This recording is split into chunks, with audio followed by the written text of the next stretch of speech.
देश के अंदर कांग्रेस ने राज किया, भाजपा तब भी थी, हिंदुत्व तब भी था, आरएसएस तब भी थी, लेकिन देश के लोगों ने आरएसएस और भाजपा को वोट नहीं दिया, मत दिया। 60 साल कांग्रेस ने राज किया, लेकिन जब वो लोग मर गए उसके बाद इन लोगों ने जहर उगलना शुरू किया। पहले ये अंग्रेजों के गुलाम रहे, अंग्रेजों की दलाली की, उनके साथ मिलकर इस देश को गुलाम बनाया। मैंने इनको बोला है भाजपा के लोगों को, मैंने कहा एक नस्ल आई 10 साल पहले, तुमने जो नई नस्ल आई, पुराने लोग जब मर गए, नई नस्ल को तुमने गुमराह किया, हिंदुत्व के नाम पे, राम मंदिर के नाम पे दंगे, गाय, पता नहीं क्या क्या उस पे फसाद करवा दिए। मोदी को जो है इन्होंने भगवान मान लिया और इन्होंने कहा कि देश के अंदर मोदी चाहिए, बीजेपी चाहिए, लेकिन भाजपा धर्म नहीं है। अभी 10 ही साल हुए हैं, अब देश को बेचने लगे हैं, अब देश को बेचना चाहते हैं। पहले तो गुलाम बनाया, अब देश को बेचना चाहते थे। हम इन्हीं को यही बोल रहे थे कि देश को हम बिकने नहीं देंगे, देश हमारा है। एक मेंबर असेंबली को आपने कहा था कि आपने जम्मू के लोगों के साथ धोखा किया, किस तरह? एक ने, इन्होंने कौन सी वफा की है? एक आदमी बताओ जिसने वफा की? हर आदमी का क्रशर है, आप इनका रिकॉर्ड उठा के देख लीजिए, एक एक आदमी का रिकॉर्ड। बीजेपी 2014 से पहले क्या थे? 2014 से पहले ये लोग क्या थे? अब 2014 से 2024 तक ये लोग कौन है? देख लो ना, इसके बारे में आप जानकारी कर लो, एजेंसीज बुला लो, इनके पीछे लगा लो। इन्होंने बजरी का क्रशर खोला, रेत का माफिया इनके पास है, इन्होंने जमीनें बेची, इन्होंने क्या नहीं किया? इन्होंने गवर्नमेंट हॉस्पिटल की एम्बुलेंसें तक बेच दी, डॉक्टरों को बेच दिया, इन्होंने तो दरवाजे बेच दिए, मुझे पता है। अब इनसे क्या उम्मीद करो? इन एक से आप बोल रहे हो, एक क्या, एक ने फूल लगाया है, वो बीजेपी का कोई एमएलए, उसने फूल लगाया, उसने डॉक्टर जितेंद्र को इतनी गंदी गंदी गालियां दी थी जब उसका क्रशर बंद हुआ था। इनका क्रशर बंद नहीं होना चाहिए। आज सरकार को मैंने कहा है कि इनको एक एक क्रशर और दे दो, 10-20 डंगर दे दो, ये चलाएंगे, ये गौशाला खोलेंगे, इनको अकल आएगी। इनको अकल है ही नहीं, एक एक क्रशर दे दो, ये उसी में मगन हो जाएंगे, असेंबली अच्छे से चलेगी। आप आम आदमी पार्टी के पहले ऐसे मेंबर चुन के आए हैं जो जम्मू कश्मीर में हैं, आपसे ये जानना चाहूंगा, अरविंद केजरीवाल अभी तक बिल्कुल चुप है, 370 पे वो कोई मौकूफ अपना बयान ही नहीं करे। कल आपने रेजोल्यूशन, मैं आपको, ये आपका चैनल चलेगा, लाइव चल रहा है सर। पार्लियामेंट में जब मोदी आया था, मोदी उसने चीख चीख के बोला था कश्मीर के अंदर आतंकवाद है, याद है आपको? आतंकवाद 370 की वजह से है, हम इस 370 को खत्म करेंगे तो ये आतंकवाद खत्म हो जाएगा।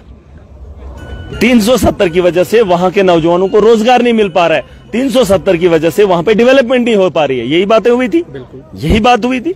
तो ये रेजोल्यूशन जब वहां पर बिल लेकर आए थे तो इसलिए सपोर्ट किया था कि सच में 370 के टूटने के बाद क्या पता डेवलपमेंट होगी, क्या पता आतंकवाद खत्म हो जाएगा। ये थोड़ी ना पता था कि रात के अंधेरे में सारा तामझाम उठा के ले जाएंगे।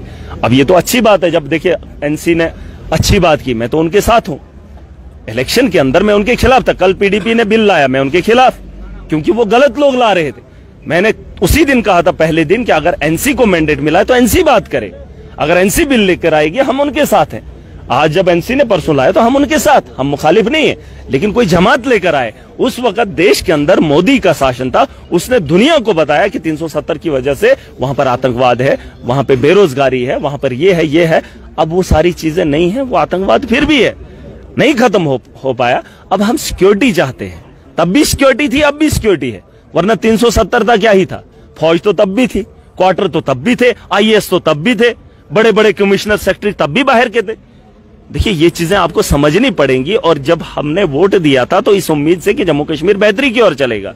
केजरीवाल ने गलत नहीं किया, आज एनसी कुछ काम कर रही है, 200 यूनिट उन्होंने कहा, हमने तो और कहा कि सबको फ्री दो। देखिए कुछ चीजों के साथ आपका इख्तलाफ हो सकता है, लेकिन जब आवाम के हित की बात होगी तो देश के हित की बात होगी, खड़ा होना चाहिए। लेकिन यह भी बताया था कि असेंबली से एक रेजोल्यूशन जब पास होगा उसके बाद इसको खत्म किया जाएगा, वो तो केजरीवाल को नहीं बताया था। अब ये अंधरात के अंधेरे में उठकर कुछ भी करेंगे, ये चीजें आपको समझनी हो। उस वक्त वोट देना एक अलग बात थी, लेकिन यहां वक्त के हालात कुछ अलग कह रहे हैं। आपको क्या लगता है 370 था तो देश अलग था? ये क्या अलग था? यहां पर तो सारा तामझाम वही लोग देख रहे थे। और ये चीजें मुझे इस बहस में नहीं जाना है, हमने आगे का देखना है। आज मुझे लगा कि जॉब्स की सिक्योरिटी होनी चाहिए, मुझे चाहिए। मैं यहाँ का यूथ हूं, मैं यहाँ का नागरिक हूं, यहाँ तो मुगलों ने राज किया, अरे मैं तो इस इलाके का रहने वाला, जम्मू कश्मीर का हिस्सा हूं। कोई ये ना बताए ये कश्मीर का नहीं है। मुगल वहां से आएंगे, राज करेंगे, अंग्रेज वहां से आएंगे, हिंदुस्तान पे राज करेंगे और हमें बताएंगे आप गांव से हैं। गांव की बात नहीं है, शहर की बात है। जो सोच रखता है, जो सूझबूझ वाला होगा, वो बेहतर बात कर सकता है। कल आखिरी दिन है, हाँ। कल भी हंगामे के बीच चला जाएगा या जिन लोगों ने यार मैंने हाथ क्या जोड़ के गुजारिश की है, नौजवानों की बात करो, खुदारा एज रिलैक्सेशन की बात करो। आज सरकार ने ये कहा है कि हम वो सारी पोस्टें फिल करेंगे जो अभी तक खाली है। मैं चाहता हूं कि बहुत सारे नौजवानों को मौका मिल सकता है। नौजवान बेरोजगारी के आलम से जूझ रहा है, उनके लिए बहस होनी चाहिए, बात होनी चाहिए। सेशन खत्म हो जाएगा, कश्मीर का टाइम खत्म हो जाएगा, फिर जम्मू में क्या होगा कौन जानता। इनको हंगामा करने के अलावा कोई चारा नहीं है। मैं चाहता हूं कि पॉलिसी फ्रेम हो, जैसे बिजली के लिए इन्होंने कहा 200 यूनिट फ्री हो, उस पर और ज्यादा बहस होनी चाहिए। बताओ जम्मू कश्मीर के सब लोगों को फ्री दे दो, क्या फर्क पड़ता है। दिल्ली के अंदर हमने दिया, पंजाब के अंदर दिया, उनकी तो पैदावार है ही नहीं, हमारी तो अपनी पैदावार है और इन चीजों से भी हम लोग जूझ रहे हैं। ये चीजें हमें मिलनी चाहिए, इस पे भाजपा को बहस करनी चाहिए। इन्होंने स्मार्ट मीटर लाए, मीटर भी बेचे, तार भी बेची, पोल भी बेचे लोगों को, और जब किराया लेने की बात आती है तब भी लूटते हैं। ये नहीं सुधरेंगे। नहीं, मुझे उस पर बात ही नहीं करनी। हमने अपना स्टेटमेंट दे दिया है। 3 लोगों की आप बहस करेंगे, महराज मलिक अपना एक स्टैंड रखता है, हम एक अपनी बात करते हैं। आवाम के हित में जो भी चीज होगी उस पर बात करेंगे। अब अगर किसी को ड्रामा करना हो तो ड्रामे की जरूरत नहीं है। मुझे बताओ इन्होंने लड़ाई कैसे लड़ी? लड़ी अरे जमीन पे भी लड़ते, यहाँ हंगामा करना। इनको पता है हम एमएलए बन गए, प्रोटोकॉल बन गया, प्रोटोकॉल में रहकर मैं जमीन से लड़ के आया हूँ, मेरे बारे में जान लेना। ये जो यहाँ पे लड़ रहे हैं ना बेवकूफ और जाहिल, यहाँ हंगामा कर रहे हैं। हमने 15 साल जमीन पे गरीब के लिए लड़ा है, हमने बड़े बड़े ताकतों को रोका है। आज ये हुलिया देखकर ये मत समझना कि ये कैसा है। ऐसा ही मैं था जब से मैं चुन कर आया हूं और लोगों ने मुझे ऐसा पसंद किया क्योंकि 15 साल में आवाम के लिए जमीन पे लड़ा हूं। ये घर के दरवाजे से कभी बाहर नहीं निकले, ऐसी गाड़ियों में उठकर यहाँ हंगामा करेंगे और फिर बोलेंगे कि हमने ये रेजोल्यूशन। चिट्ठी लिखने में क्या ही फर्क पड़ता है, 2-4 हरफ क्या लिख दिया, हंगामा कर दिया, दुनिया को बेवकूफ बना दिया। बेवकूफों का टोला नहीं है, ये हाउस है, ये जम्मू कश्मीर का हाउस है। यहाँ बेहतरी की बात होनी चाहिए, जो मुसीबतें हैं उनके लिए सोचना पड़ेगा। 2-4 टुच्चे लोगों से मुझे कोई फर्क नहीं पड़ता।